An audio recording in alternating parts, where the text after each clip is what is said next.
ಆದಿಚುಂಚನಗಿರಿ ಮಠದ ಪೀಠಾಧ್ಯಕ್ಷ ಡಾಕ್ಟರ್ ಶ್ರೀ ನಿರ್ಮಲಾನಂದ ಮಹಾಸ್ವಾಮಿಗಳು ಹಾಗೂ ಸಿದ್ಧಗಂಗಾ ಮಠಾಧ್ಯಕ್ಷ ಶ್ರೀ ಸಿದ್ಧಲಿಂಗ ಮಹಾಸ್ವಾಮಿಗಳು ದಿವ್ಯ ಸಾನ್ನಿಧ್ಯ ವಹಿಸಿ ಆಶೀರ್ವಚನ ನೀಡಲಿದ್ದಾರೆ ಎಂದು ಹೇಳಿದರು.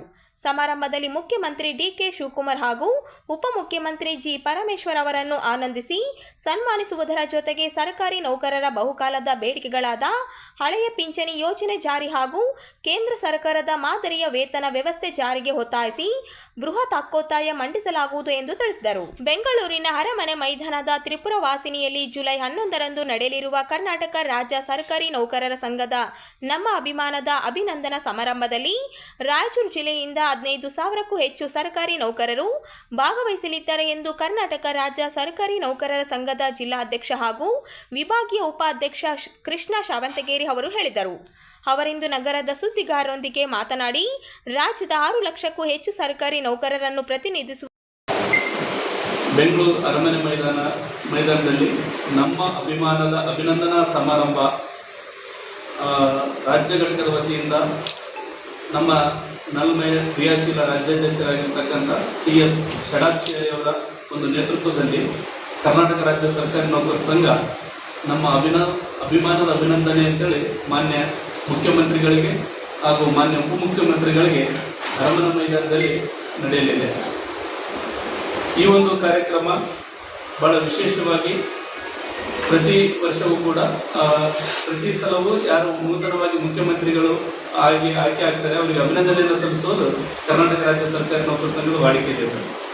ಅದರಂತೆ ಇವಾಗ ನೂತನವಾಗಿ ಮುಖ್ಯಮಂತ್ರಿಗಳ ಆಯ್ಕೆ ಆಗಿರ್ತಕ್ಕಂಥ ಸನ್ಮಾನ್ಯ ಶ್ರೀ ಡಿ.ಕೆ. ಶಿವಕುಮಾರ್ ಸಾಹೇಬರಿಗೆ ಹಾಗೂ ಉಪಮುಖ್ಯಮಂತ್ರಿಗಳಾಗಿರ್ತಕ್ಕಂಥ ಡಾಕ್ಟರ್ ಜಿ. ಪರಮೇಶ್ವರ ಸಾಹೇಬರಿಗೆ ಅಭಿನಂದನೆಯನ್ನು ಸಲ್ಲಿಸೋದು ಒಂದು ಮುಖ್ಯ ಉದ್ದೇಶ ಇದೆ.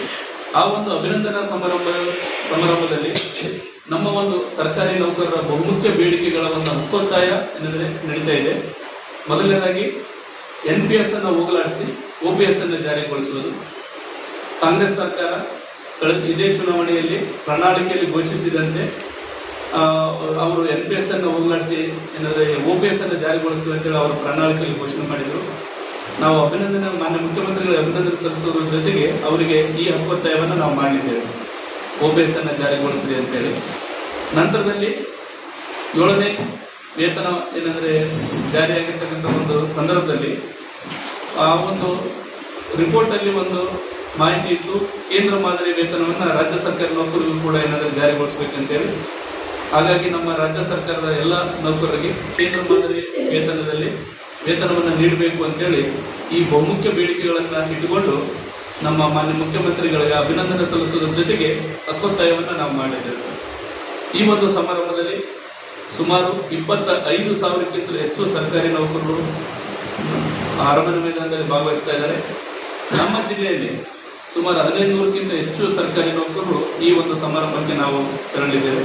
ಅದಕ್ಕೋಸ್ಕರ ನಮ್ಮ ಜಿಲ್ಲೆಯಲ್ಲಿ ಎಲ್ಲ ತಾಲೂಕು ಅಧ್ಯಕ್ಷರುಗಳು ಎಲ್ಲರೂ ಕೂಡ ವಿಶೇಷವಾಗಿ ಅಲ್ಲಿ ತಾಲೂಕಾದಿಂದ ಒಂದು ಟೀಮ್ಗಳನ್ನು ಮಾಡಿಕೊಂಡು ಬಸ್ಗಳ ಮುಖಾಂತರ ಆಮೇಲೆ ರೈಲ್ವೆ ಅಥವಾ ಖಾಸಗಿ ವಾಹನಗಳ ಮುಖಾಂತರ ಕಾರುಗಳ ಮುಖಾಂತರ ಏನಾದರೆ ಈ ಒಂದು ಸಮಾರಂಭಕ್ಕೆ ತೆರಳುತ್ತಾ ಇದ್ದಾರೆ.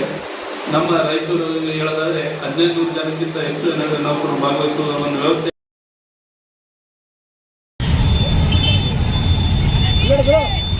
ಮಳೆ ಕೊರತೆಯಿಂದ ಸ್ಪಷ್ಟಕ್ಕೀಡಾಗಿರುವ ರೈತರು ಹಾಗೂ ಕೃಷಿ ಕಾರ್ಮಿಕರಿಗೆ ತಕ್ಷಣ ಬರ ಪರಿಹಾರ ಘೋಷಿಸಬೇಕು, ಕಳ್ಳಸಂತೆಯಲ್ಲಿ ಬೀಜ ಮತ್ತು ರಸಗೊಬ್ಬರ ಮಾರಾಟವನ್ನು ತಡೆಗಟ್ಟಬೇಕೆಂದು ಆಗ್ರಹಿಸಿ ಶಿವಸೇನಾ ಕರ್ನಾಟಕ ಸಂಘಟನೆಯ ಕಾರ್ಯಕರ್ತರು ಗುರುವಾರ ನಗರದ ಅಂಬೇಡ್ಕರ್ ವೃತ್ತದಲ್ಲಿ ಪ್ರತಿಭಟನೆ ನಡೆಸಿದರು. ಪ್ರತಿಭಟನೆಯಲ್ಲಿ ಭಾಗವಹಿಸಿದ ಕಾರ್ಯಕರ್ತರು ರಾಜ್ಯ ಸರ್ಕಾರದ ವಿರುದ್ಧ ಘೋಷಣೆಗಳನ್ನು ಕೂಗಿ ಆಕ್ರೋಶ ವ್ಯಕ್ತಪಡಿಸಿದರು.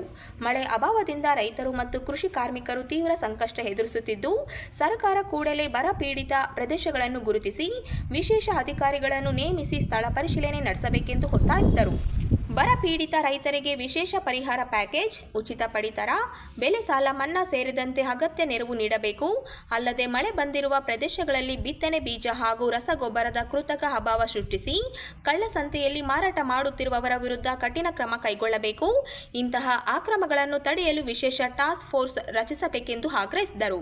ಬಳಿಕ ಜಿಲ್ಲಾ ಅಧಿಕಾರಿಗಳ ಮೂಲಕ ರಾಜ್ಯದ ಮುಖ್ಯಮಂತ್ರಿಗಳಿಗೆ ಮನವಿ ಸಲ್ಲಿಸಿದ ಪ್ರತಿಭಟನಾಕಾರರು ರೈತರ ಸಮಸ್ಯೆಗಳಿಗೆ ತ್ವರಿತವಾಗಿ ಸ್ಪಂದಿಸುವಂತೆ ಒತ್ತಾಯಿಸಿದರು. ಒತ್ತಾಯಿಸಿದರು. ಸರ್ಕಾರ ಕೂಡಲೇ ಕ್ರಮ ಕೈಗೊಳ್ಳದಿದ್ದರೆ ಶಿವಸೇನಾ ಕರ್ನಾಟಕ ಸಂಘಟನೆ ವತಿಯಿಂದ ರಾಜ್ಯಾದ್ಯಂತ ಉಗ್ರ ಹೋರಾಟ ಹಮ್ಮಿಕೊಳ್ಳಲಾಗುವುದು ಎಂದು ಎಚ್ಚರಿಕೆ ನೀಡಿದರು.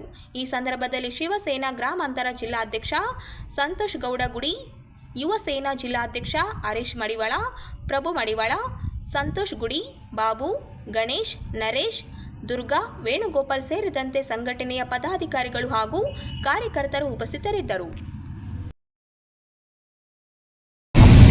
ಕರ್ನಾಟಕ ಶಿವಸೇನಾ ಪಕ್ಷದ ರಾಜ್ಯಾಧ್ಯಕ್ಷರಾದಂಥ ಪರಮ ಪೂಜ್ಯ ಶ್ರೀ ಆಂದೋಲನ ಸಿದ್ಧಲಿಂಗ ಸ್ವಾಮಿಗಳು ಹಾಗೂ ಶಿವಸೇನಾ ಪಕ್ಷದ ರಾಜ್ಯ ಪ್ರಧಾನ ಕಾರ್ಯದರ್ಶಿಗಳಾದಂಥ ಗಂಗಾಧರ್ ಕುಲಕರ್ಣಿಜಿ ಅವರು ಹಾಗೂ ಶಿವಸೇನಾ ಪಕ್ಷದ ರಾಯಚೂರಿನ ಜಿಲ್ಲಾಧ್ಯಕ್ಷರಾದಂಥ ರಾಜಚಂದ್ರ ರಾಮನಗೌಡರ ಆದೇಶದ ಮೇರೆಗೆ ಇವತ್ತು ನಾವು ಇಡೀ ರಾಜ್ಯಾದ್ಯಂತ ಮುಖ್ಯಮಂತ್ರಿಗಳಿಗೆ ತಮ್ಮ ತಮ್ಮ ಜಿಲ್ಲೆಗಳಿಗೆ ಜಿಲ್ಲಾಧಿಕಾರಿಗಳ ಮುಖಾಂತರ ಮನವಿಯನ್ನು ನೀಡ್ತಾ ಇದ್ದೀವಿ. ಉದ್ದೇಶ, ರೈತರಿಗೆ ಅನ್ಯಾಯ ಆಗಿದೆ, ಬರಗಾಲ ಬಂದಿದೆ, ಒಂದು ಕಡೆ ಮಳೆ ಆದರೆ ಒಂದು ಕಡೆ ಮಳೆ ಇಲ್ಲ. ಸೊ ಸಾಕಷ್ಟು ಪರದಾಡಂಥ ಪರಿಸ್ಥಿತಿ ನಮ್ಮ ರೈತರಿಗೆ ಬಂದಿದೆ. ಅದಕ್ಕಾಗಿ ನಮ್ಮ ಶಿವಸೇನಾ ಪಕ್ಷದಿಂದ ಕೆಲವೊಂದು ಬೇಡಿಕೆಗಳಿಟ್ಟಿದ್ದೀವಿ. ರೈತರಿಗೆ ತುರ್ತು ಬರ ಪರಿಹಾರ ನೀಡಬೇಕು, ಬರ ಕಾಮಗಾರಿಗಳು ಆರಂಭ ಆಗಬೇಕು, ವಿಶೇಷ ಅಧಿಕಾರಿಗಳ ನೇಮಕ ಆಗಬೇಕು, ವಿಶೇಷ ಅನುದಾನ ಬಿಡುಗಡೆ ಆಗಬೇಕು, ಬೆಳೆ ಸಾಲ ಮನ್ನಾ ಆಗಬೇಕು, ಬೀಜ ಮತ್ತು ರಸಗೊಬ್ಬರ ಲೂಟಿ ಆಗೋದು ನಿಲ್ಲಬೇಕು, ರೈತರ ಅನುಕೂಲಕ್ಕೆ ಹೊಸ ಟಾಸ್ಕ್ ಫೋರ್ಸ್ ಅನ್ನು ನೇಮಕ ಮಾಡಬೇಕು. ಇವೆಲ್ಲ ನಾವು ಸನ್ಮಾನ್ಯ ಮುಖ್ಯಮಂತ್ರಿಗಳಿಗೆ ನಮ್ಮ ಶಿವಸೇನಾ ಪಕ್ಷದಿಂದ ನಾವು ಅನುದಾನ ನೀಡಲಿ ಅಂತಂದು ನಾವು ಬೇಡ್ತಾ ಇದ್ದೀವಿ. ಅಕಸ್ಮಾತ್ ಅನುದಾನ ನೀಡದೇ ಇದ್ದಲ್ಲಿ ನಾವು ಇಡೀ ರಾಜ್ಯಾದ್ಯಂತ ಶಿವಸೇನಾ ಪಕ್ಷದಿಂದ ಉಗ್ರ ಹೋರಾಟ ಮಾಡ್ತಾ ಇದ್ದೀವಿ. ಬರೀ ನಾವು ರೈತರಿಗೆ ಬೆನ್ನೆಲುಬು ಅಂತ ಹೇಳೋದಲ್ಲ, ರೈತರಿಗೆ ನಮ್ಮ ಸರ್ಕಾರ ಬೆನ್ನೆಲುಬಾಗಿ ನಿಲ್ಬೇಕು. ಆಗದೇ ಇದ್ದಲ್ಲಿ ನಮ್ಮ ಶಿವಸೇನಾ ಪಕ್ಷ ರೈತರಿಗೆ ಬೆನ್ನೆಲುಬಾಗಿ ನಿಲ್ತದೆ ಅಂತ ಹೇಳಕ್ಕೆ ಇಷ್ಟಪಡ್ತೀನಿ.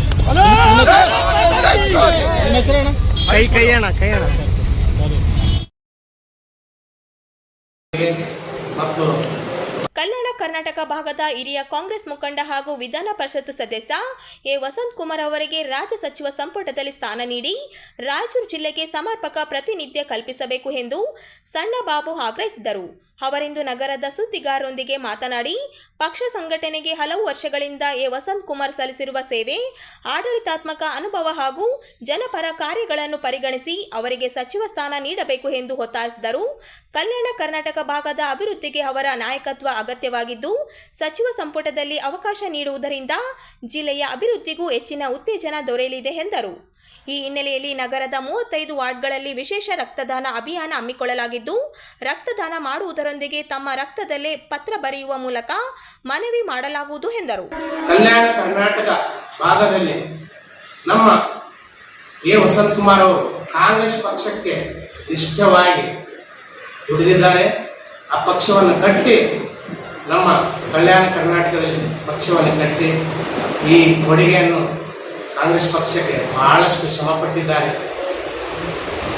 ನಾನೇನಪ್ಪ ಅಂದರೆ ಇವತ್ತು ಸುಮಾರು 75 ವರ್ಷಗಳಿಂದ ಸುಮಾರು ಕಾಂಗ್ರೆಸ್ ಪಕ್ಷಕ್ಕೆ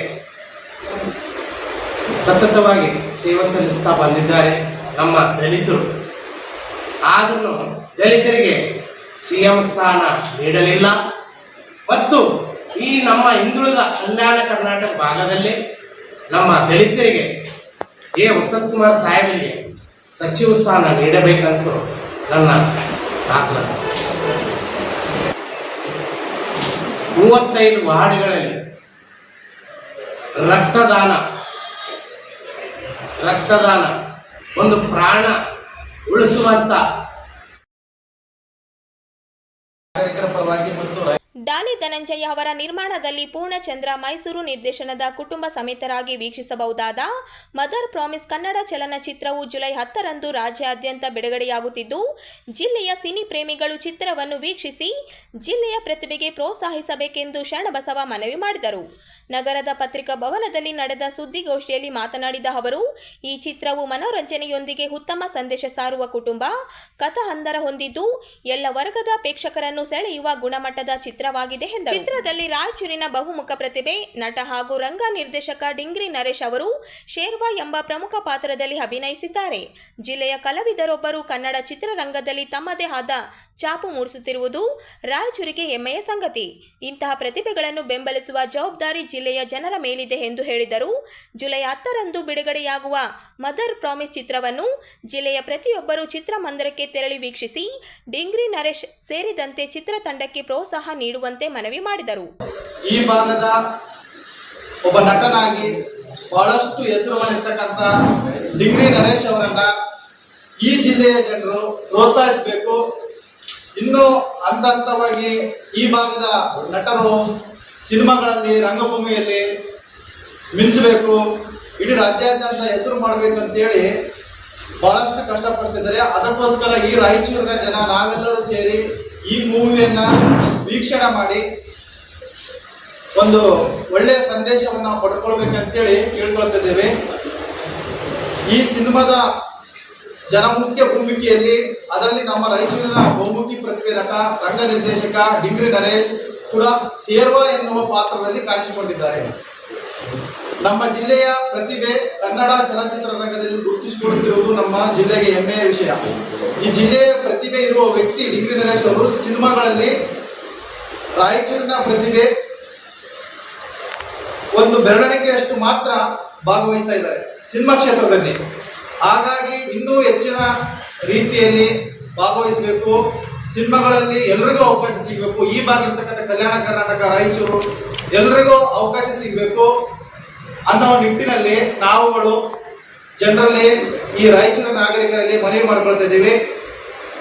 ಈ ಸಿನಿಮಾ ಅಂದ ತಕ್ಷಣನೇ ಎಲ್ಲ ನಟರು ಎಲ್ಲ ನಟಿಯರು ಎಲ್ಲ ಆ ಕಡೆ ಬೆಂಗಳೂರು, ಮೈಸೂರು, ಉಡುಪಿ, ಮಂಗಳೂರು ಕಡೆ ಎಲ್ಲ ನೋಡ್ತಾ ಇದ್ದಾರೆ. ಬಟ್ ಈ ಭಾಗದ ಒಬ್ಬ ಪ್ರತಿಭೆ ಬಹಳಷ್ಟು ಹೆಸರು ವಸೂಲು ಮಾಡಿದ್ದಾರೆ. ಬಹಳಷ್ಟು ಸಿನಿಮಾಗಳಲ್ಲಿ ಬಜರಂಗಿಟ್ರು, ಕೇರ ಫುಟ್ಪಾತ್, ಕಾಂತಾರ, ನಾನು ಲೈಲಾ ಅಲ್ಲ ಮಜ್ನು ಅಲ್ಲ ಅಂತೇಳಿ ಬಹಳಷ್ಟು ಸಿನಿಮಾ ಮಾಡಿದ್ದಾರೆ. ಅವ್ರು ಇನ್ನೂ ಹೆಚ್ಚಿಗೆ ಪ್ರೋತ್ಸಾಹಿಸಬೇಕಂತೇಳಿ ನನ್ನ ಮನವಿ.